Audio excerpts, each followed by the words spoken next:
Ini imannya Kaleb. Dia melihat Tuhan yang besar. Dia tahu bahwa kalau Tuhan janji tidak ada yang tidak digenapi. Dia kenal Tuhan yang besar adalah Tuhan yang baik. Tuhan yang tidak bermaksud mencelakakan dan membinasakan umatnya. Tetapi Tuhan yang menyediakan yang sungguh amat baik di tanah perjanjiannya bagi umatnya. Jadi tidak peduli kalaupun di tanah perjanjianmu kelihatannya nggak mudah, Pak Pendeta, berat, sulit. Mari arahkan pandanganmu kepada yang lebih besar, yaitu aku punya Tuhan yang besar, yang telah berjanji.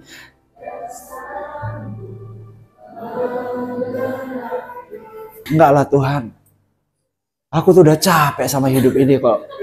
Masalah nggak selesai-selesai ya, pergumulan nggak selesai ya. Udah capek, kalau nyanyi pun juga, udahlah asal aja lah. Ya, jadilah kuat. Kita pasti akan masuk ke tanah perjanjian kita. Dan justru tandanya, denger, tandanya orang tuh kalau udah ngalamin banyak serangan musuh, berarti dia sudah ada di tanah perjanjian. Kalau belum di tanah perjanjian, belum banyak peperangannya. Belum. Masalahnya masih ikit-ikit. Justru itu, orang kalau baru cinta Tuhan, dia bilang gini, asik ya, ikut Tuhan ya. Apapun yang aku mau kok langsung dijawab ya.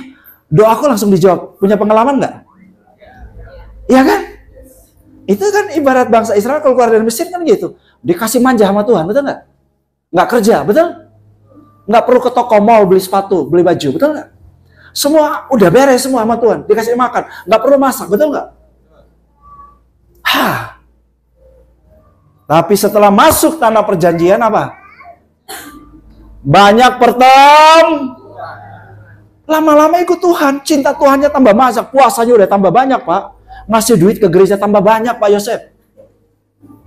Melayani kelompok selnya tambah semangat, apa namanya kelompok sel di sini? Komselnya tambah semangat. Tapi kok hidup kok seperti tambah susah loh Pak. Bapak ngalamin nggak Pak? Enggak ya? Oh ngalamin. Saya kira kalau nggak habis ini tolong kita berbagi Pak. Maksudnya saya bagi separuh supaya saya ringan gitu Pak. Kenapa dapat Tuhan? Tandanya kamu sudah ada di tanah perjanjian. Hore! Baca bersama, 2, 3. Dan berkata kepada segenap umat Israel, negeri yang kami lalui untuk diintai itu adalah luar biasa baiknya. Halo, saudara pingin yang luar biasa baiknya? Jangan terintimidasi dong. Bilang Tuhan, kamu janji pasti digenapi. Aku nggak boleh nyerah. Aku harus terus maju. Aku harus terus ada di tanah perjanjianku. Aku nggak boleh. Ini kan bisa jadi ada dua kelompok orang. Kelompok orang yang pertama masih di luar tanah perjanjian, udah nyerah dulu, udah kalah. Ya. Tapi kelompok kedua adalah orang-orang yang sudah ada di tanah perjanjian. Saya nggak tahu saudara kelompok yang mana. Tapi prinsipnya sama, saudara. Prinsipnya sama.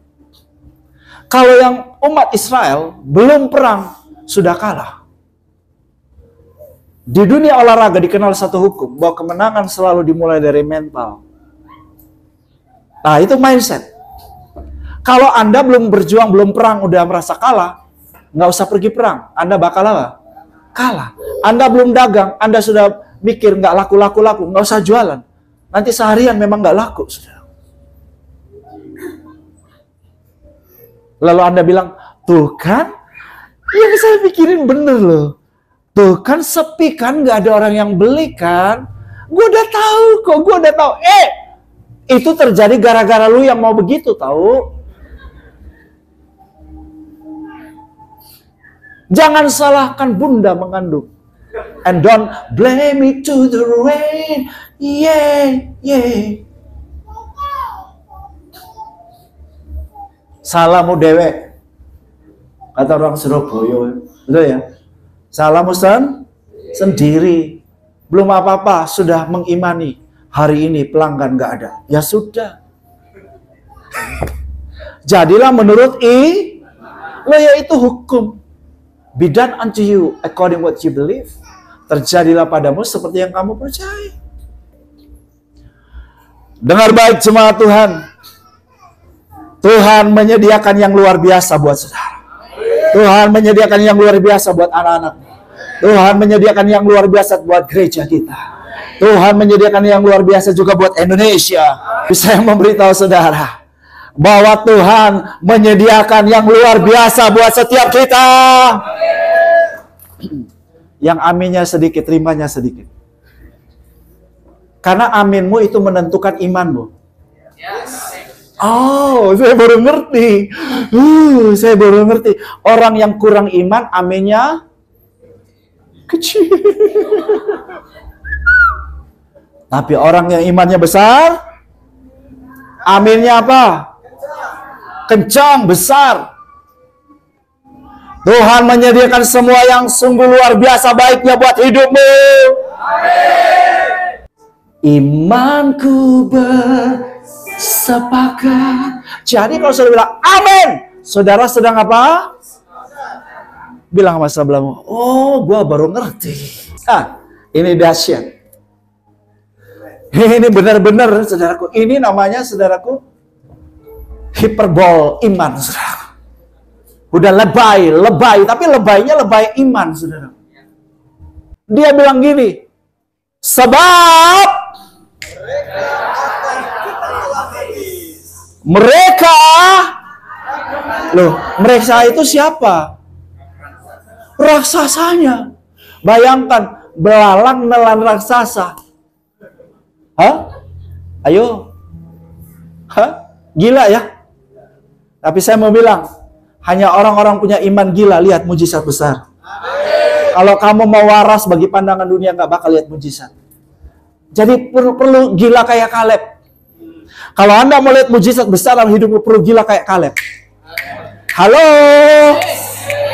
Ini bukan soal ngomong besar, terserah orang mau bilang ngomong besar. Tapi kalau Tuhan yang besar udah kasih janji, kamu boleh omong besar. Sebab kita ngomong atas nama Tuhan yang besar, yang janji dalam hidup kita. Itu pasti terjadi kalau kita percaya. Haleluya! Saya nggak peduli keadaan kondisi seperti apa anak-anakku saat ini. Tapi aku selalu bilang, engkau adalah keturunan yang diberkati. Karena papamu orang benar. Kamu seperti pohon zaitun. Haleluya. Kamu berkemenangan. Kamu pahlawan yang gagah perkasa. Kamu cakap dalam pekerjaanmu. Kamu terkenal di antara bangsa-bangsa. Aku bilang sama mereka, why? Karena itu janji Tuhan. Aku nggak peduli kalau orang bilang omong besar. Aku nggak peduli. Haleluya. Saudara mau lihat mujizat? Maka perhatikan, what you think, what you see, and what you say.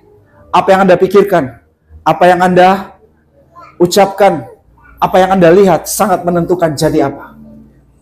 Jadi seperti what you see, seperti yang Anda lihat, seperti yang Anda katakan, dan seperti yang Anda pikir. So be careful. Saat ini saya sedang ada kelas True Metanoia. Pertemuan kedua besok Senin. Pesertanya ada 60-an peserta dari Indonesia dan luar negeri. Saya membahas True Metanoia. Cara berpikir yang diubahkan seperti pikiran Kristus. Mereka akan kita telan habis. Kok bisa? Kenapa? Ini loh mindset imannya Kaleb. Mindset imannya Kaleb adalah seperti ini. Kaleb berkata dalam bahasa Ibrani-nya, karena mereka adalah roti buat kita. Dalam bahasa Inggrisnya ditulis King James Version, they are bread for us. Aha. Ada yang lapar? Kamu jangan malu-malu lah ya. Ini teman lama Pak, jadi masih Pak Yosef bingung ini siapa? Ya bisa kenal sok kenal gitu ya. Baik, saudara,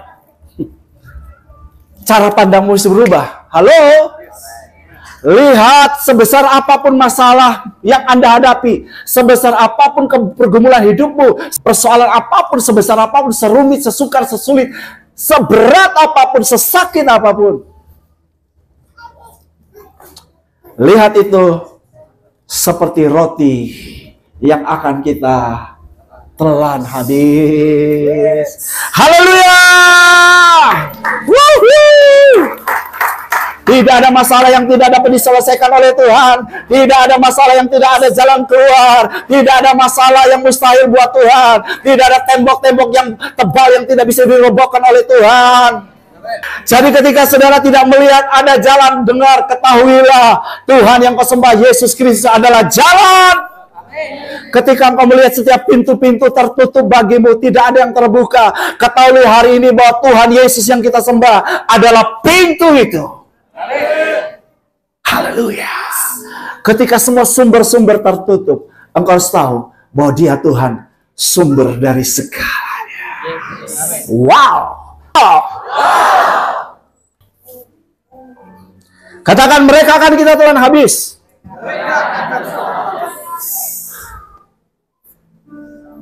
Kata roti yang digunakan dalam bahasa Ibrani-nya adalah lekem. Katakan lekem. Wah, udah pintar bahasa Ibrani semua. Lekem itu artinya roti, tapi juga lekam artinya gandum. Nah, sebetulnya bahannya roti juga dari gandum. Roti juga artinya makanan. Ya, makanan juga, itu roti kan makanan. Daging, wah itu meat. Makan besar, fish, dipakai bahasa Inggrisnya fish. Pesta raya ini bukan pesta keluarga, pesta yang ngajaknya ribuan orang, ini pesta besar.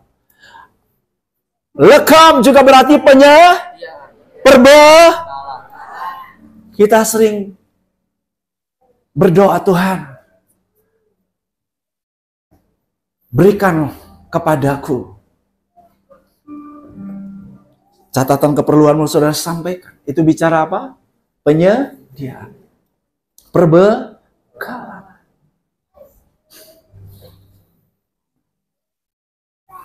Saudaraku, dengar baik hari ini merubah cara berpikir.